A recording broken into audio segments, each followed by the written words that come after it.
नमः शिवाय। मैं जे.एस. सिंह मृत्युंजय केयर में आपका स्वागत करता हूँ।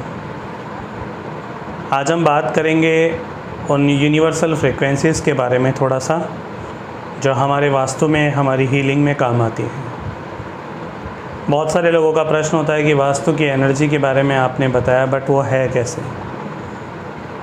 थेरेपीज़ के अंदर फ्रीक्वेंसीज़ है, वाइब्रेशंस हैं, वो कैसे हैं, क्या हैं। आपको पता है जैसे कि अपने 5 शरीर हैं: अन्नमय कोश, प्राणमय कोश, मनोमय कोश, ज्ञानमय कोश और आनंदमय कोश।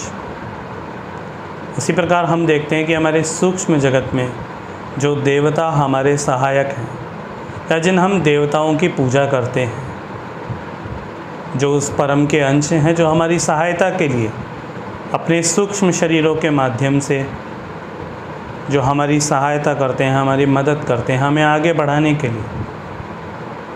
जब हम उनका आवाहन करते हैं तो उस आवाहन में क्या है ऐसा, आप ये विशेष तौर पे देखिएगा कि जैसे 5 शरीर अपने हैं तो 5 शरीर उस मंत्र के भी हैं। आप यदि किसी मंत्र को जपते हैं, ठीक है, उसका पहला हिस्सा तो होता है वो यंत्र, वो स्थूल शरीर जो आपको दिख रहा होता है, वो पेटल्स किस तरह से बने हैं, उस यंत्र में कैसी आकृतियां हैं, उसमें कितने ट्रायंगल्स हैं, उसमें कितने अंक लिखे हुए हैं, उसकी शब्दावली के अनुसार वो कैसा है। क्योंकि जो ब्रह्मांड के कुछ ऐसे साउंड्स हैं जिसमें 9 ग्रहों के भी यंत्र बने, हमारे ऋषि मुनियों ने उन यंत्रों को बनाया क्योंकि उन्होंने उन संवादों को, उन मंत्रों को अच्छे से सुना, उसके ऊपर साधना की और यंत्रों को उन्होंने बनाया।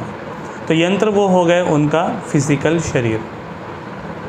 उसके बाद बात करें उस यंत्र से निकलने वाली ऊर्जा की, वो है उसका प्राण शरीर।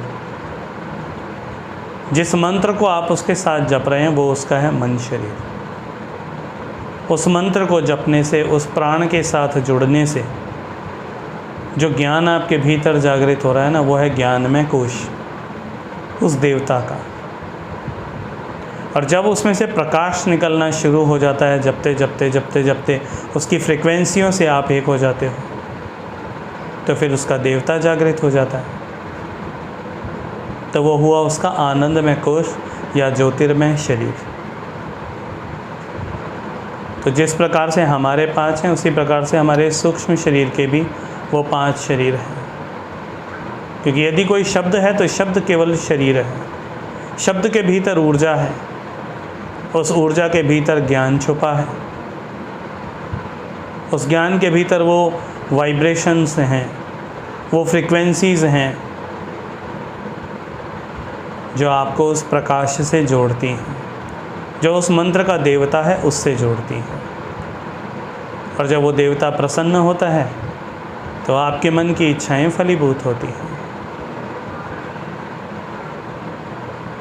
यही तो प्रार्थना में होता है।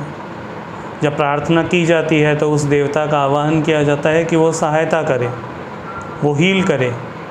और जब वो देवता जागृत होता है तो वो हील भी करता है। उसी प्रकार वास्तु में भी देवता बताए गए हैं कि आपके घर के अंदर भी देवता होते हैं, उनकी भी ऊर्जाएं हैं। और जब उनकी ऊर्जाएं जागृत होती हैं तो आपका घर उससे भी परिपूर्ण होता है। आपको एक आनंद की अनुभूति होती है। और इसे और गहरे गहरे समझते रहने से, अगर आप इसमें और गहरा उतरना चाहें तो एक घर को आप इस तरीके से डिज़ाइन कर सकते हैं। यदि आप व्यापार करते हैं तो वो व्यापार के तरीके से बनाया जा सकता है कि उसका कौन सा जोन इतना प्रगाढ़ हो कि आपको व्यापार में मदद करे, कौन सा ऐसा जोन है जो आपको नौकरी के अंदर अच्छे से मदद करे, कौन सा ऐसा जोन है जो आपको साधना में अच्छे से मदद करे। ऐसे बहुत सारी चीज़ें हैं जो आप अपने घर के साथ अलाइन हो करके कर सकते हो, जहाँ आपका अवचेतन मन वो समझ सके कि आप चाहते क्या हो, आप पाना क्या चाहते हो, और आप उसे पा करके कैसे आगे बढ़ना चाहते हैं। आगे और इसी प्रकार के हम वार्तालाप करते रहेंगे। आप सभी को बहुत बहुत धन्यवाद। नमः शिवाय।